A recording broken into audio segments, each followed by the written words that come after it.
Pecado.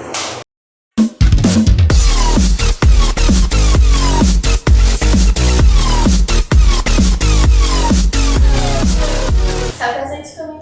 Como Tayane já disse, meu nome é Camila, eu tenho 17 anos e eu participo das pastorais da Igreja de Nossa Senhora do Bom Conselho. É isso. Vilma?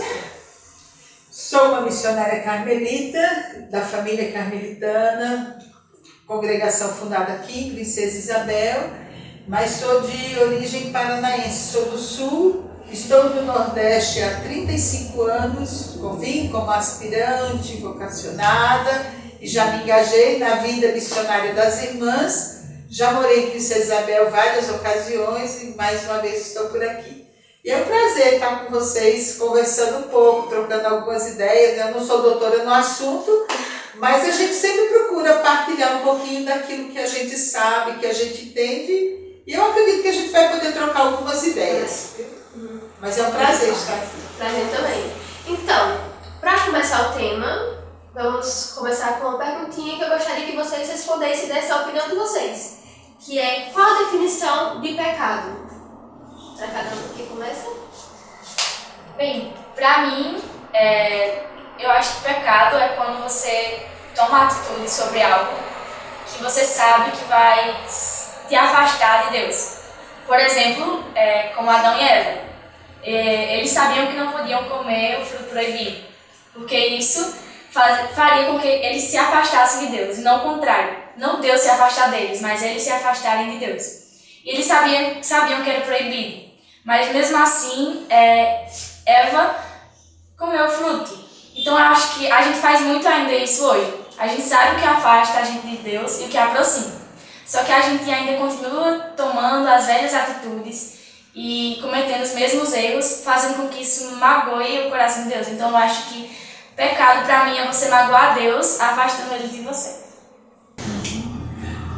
O pecado, ele tá na sua origem, ele tem um desejo, ele manifesta o desejo da humanidade de querer ser Deus, né? de ignorar a presença de Deus, daquele que é supremo, que é superior, que tá acima de tudo. Somos imagem e semelhança de Deus, né? Dentro do processo da criação que o Senhor faz, que está presente lá no livro do Gênesis, a gente vê que Deus cria, e a última criação deles, que isso a gente vai ver também no processo da evolução, né, que a gente estuda em ciência, também Deus, a humanidade é o último que vem depois do processo da evolução, né, das espécies. E Deus se manifesta nesse amor amplo, misericórdia, e alguém que é a sua imagem e semelhança. Então nós somos imagem e semelhança criados por Deus. E a grande tentação é que às vezes a gente quer ser Deus, né? E quando a gente quer ser Deus, a gente usa da nossa razão, da nossa inteligência, do nosso entendimento, da nossa liberdade para se sobrepor a Deus que está na nossa vida. E aí a gente começa a romper com as relações amorosas que a gente deveria manter, né? A relação amorosa com o outro, com o que está próximo de nós, a relação amorosa com o nosso planeta, né? Que nós estamos destruindo, e a nossa relação amorosa com esse ser superior, supremo, que é o Deus Trinitário. Então, e para vocês, para Deus, lá para vocês, todo pecado é igual? Porque nós sabemos que o pecado, ele não nos afeta somente a quem peca, mas a quem está ao nosso redor. Ninguém peca sozinho. O pecado não é igual, né? Porque a dimensão dessa ruptura, porque cada pecado é uma situação de ruptura, algumas é mais fácil de você reatar, você refazer, você reconstruir, né? Nós temos o sacramento da penitência, né? Nós temos a busca do diálogo, né? Da reconciliação com o outro, com o Senhor, com o planeta. Então, sempre vai a intensidade agora. O que era um pecadinho, conforme você pode se tornar um pecador, né? Se a gente não conseguir resgatar, não conseguir correr atrás. Mas eu acho que é sempre o início de um processo, né? Pode algo que aparentemente é insignificante pode de repente tomar uma dimensão muito grande, porque a gente não consegue reconstruir aquela relação. E algo que era grande, dependendo da forma como as coisas vão acontecendo, a gente consegue resgatar e ser uma manifestação, nós falávamos antes, um pouquinho de iniciar a nossa gravação, falávamos do texto de São Paulo, né, aos Romanos, que ele vai dizer onde o pecado abundou, né, a graça superabundou. Então, o que é uma situação de pecado se torna uma manifestação da graça, da generosidade e tudo mais. Até porque não tem como não pecar.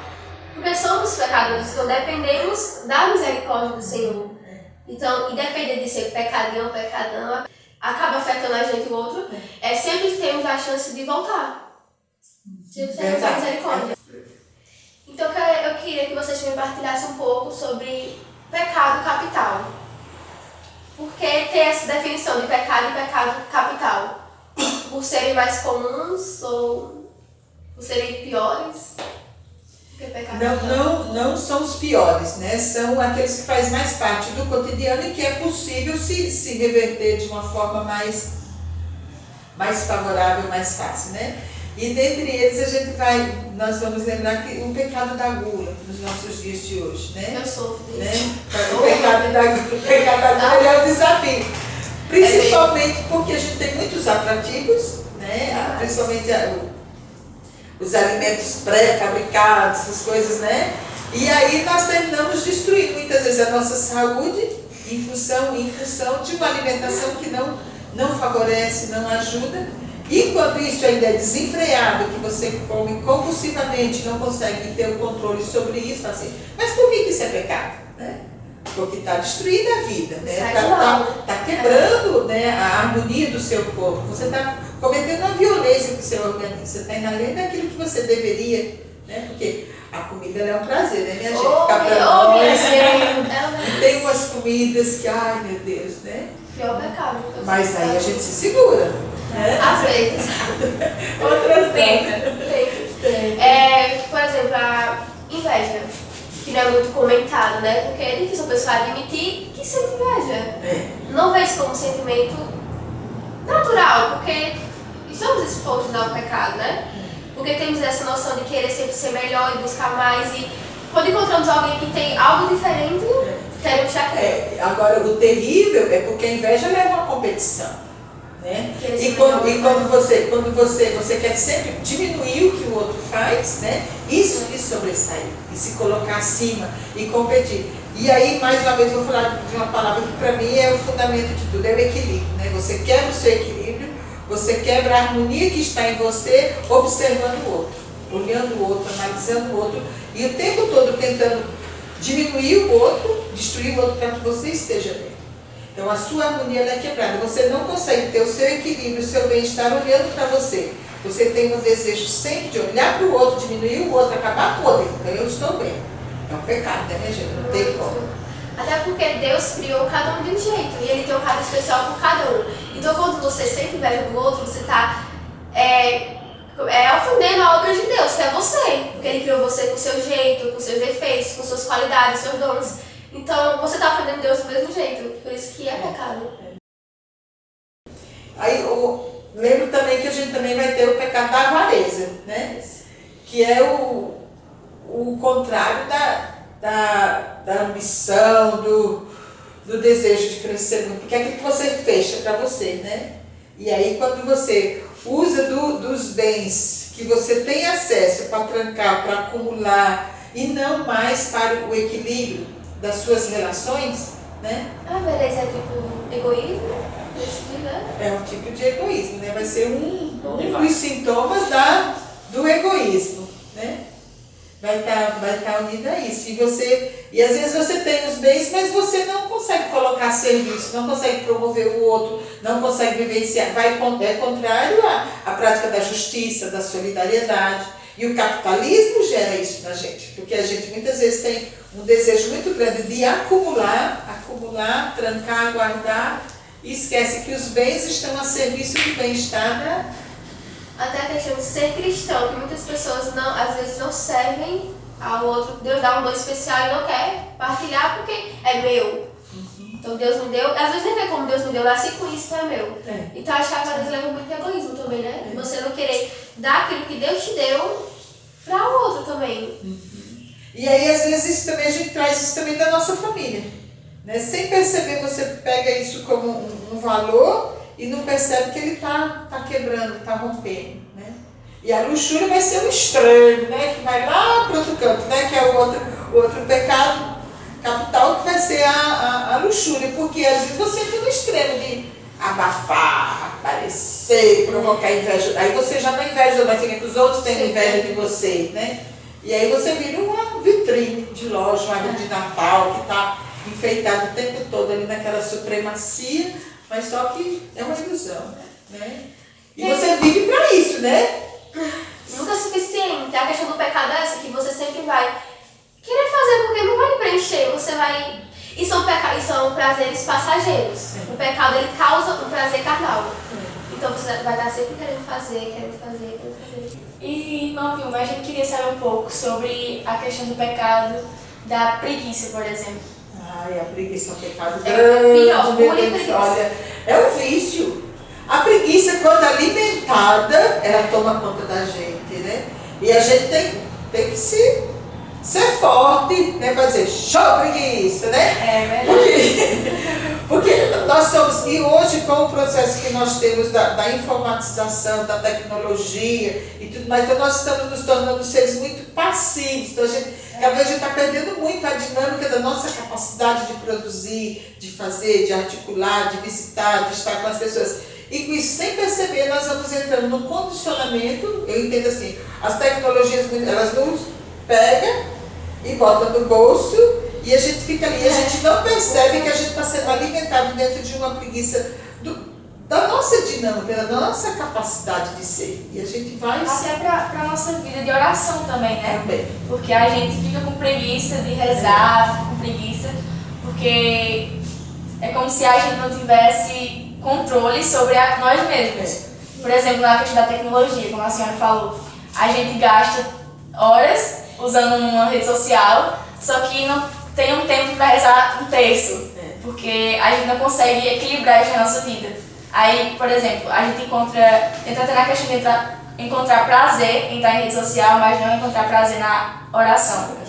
Porque a gente não consegue equilibrar na nossa vida isso, por exemplo. A gente não consegue ver o quão valioso é a nossa vida de oração com Deus para permanecer firme, para justamente não conseguir mudar essas falhas da gente, como esses pecados capitais, e conseguir mudar isso em nós. Porque sem a oração a gente não vai conseguir ir muito longe. Porque a gente precisa da oração para conhecer sobre nós mesmos, e a gente consegue isso tendo uma vida de oração equilibrada, né? Sem ter muita preguiça. É verdade.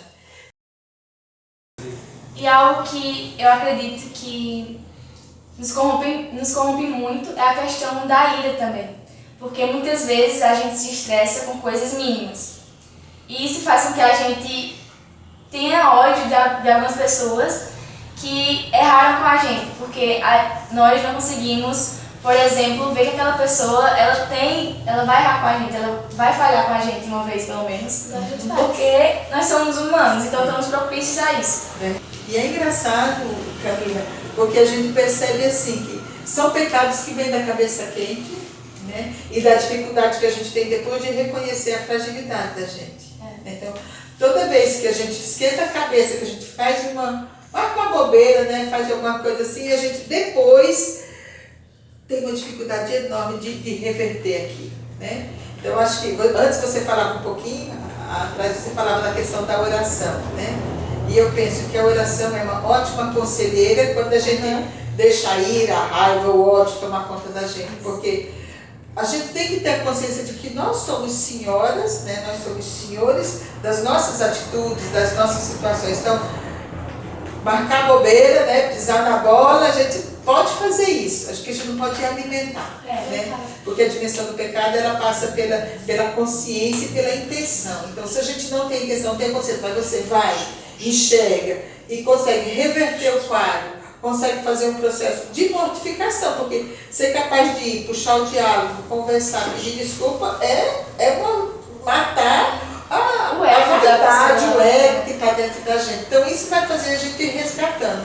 E eu penso assim que um esforço que a gente tem que fazer muito grande hoje é essa questão de alimentar a paz dentro de nós, a tranquilidade. O desequilíbrio do outro, na dimensão do pecado, não tirar o meu equilíbrio. Bem, gente, essa partilha foi muito boa. Acho que tanto eu como vocês aprenderam muita coisa. Espero que vocês também tenham aprendido. E para encerrar, vamos terminar com a mensagem de irmã Vilma. O que a senhora quer dizer aos nossos telespectadores que estão nos acompanhando? Bem, primeiro de tudo, quando eu fui convidada para vir falar sobre o pecado, podia ser sobre missão, sobre a vida carmelitana, sobre vocação, né? Que falar sobre o pecado a gente tem que mexer, rever, né? Trabalhar. Então, eu espero que esse nosso papo, essa nossa troca de ideias, possa possibilitar em vocês também fazer o que fez comigo, né? Eu olhar minha vida, perceber as minhas fragilidades, a gente tentar acertar o caminho. Todo dia é dia de acertar o caminho, todo dia é o dia de rever a vida e tentar aprumar aquilo que de fato é o valor. E valeu, eu gostei muito da nossa conversa. Deixem um like, né, pra irmã. Palmas de nossa plateia maravilhosa que tá com uma galera enorme aqui e Descendendo pro vídeo, toda participação sempre. especial, vocês nem imaginam. E a gente queria agradecer por todos vocês que acompanharam até o final. E também a gente espera que seja edificante para vocês e que vocês consigam aprender a lidar com as falhas de vocês e saber que onde abundou o pecado, superabundou a graça. A graça. Deus é muito mais. Então, gente, espero os próximos vídeos. Se inscrevam no canal, né, Camila? Se inscreva. Se quiserem a participação de novo delas, comentem, que elas virão. O canal é nosso. Que a gente seja de Deus e continue sendo de Deus. Sempre. E não esqueçam a lição geral do canal, que você tem a chance de voltar, de recomeçar, e que só Jesus vai te tirar do pecado. Vem com a gente, vem ser jovem, vem ser Deus.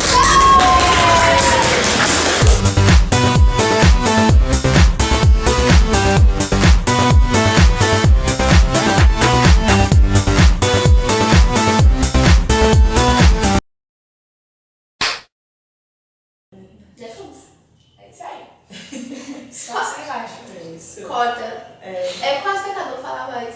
Sim, irmã Vilma, hein? Aí Pode tem entrar com os outros. Bullying, vai. Atenção, atenção, avareza. peraí, atenção.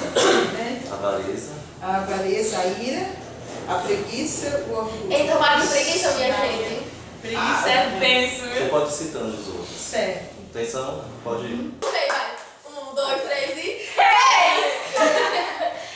Mas não ficar bonito. Meu Deus. Gente, pelo bem que você quer, a sua mãe não bota isso no ar, não. Isso é uma vergonha.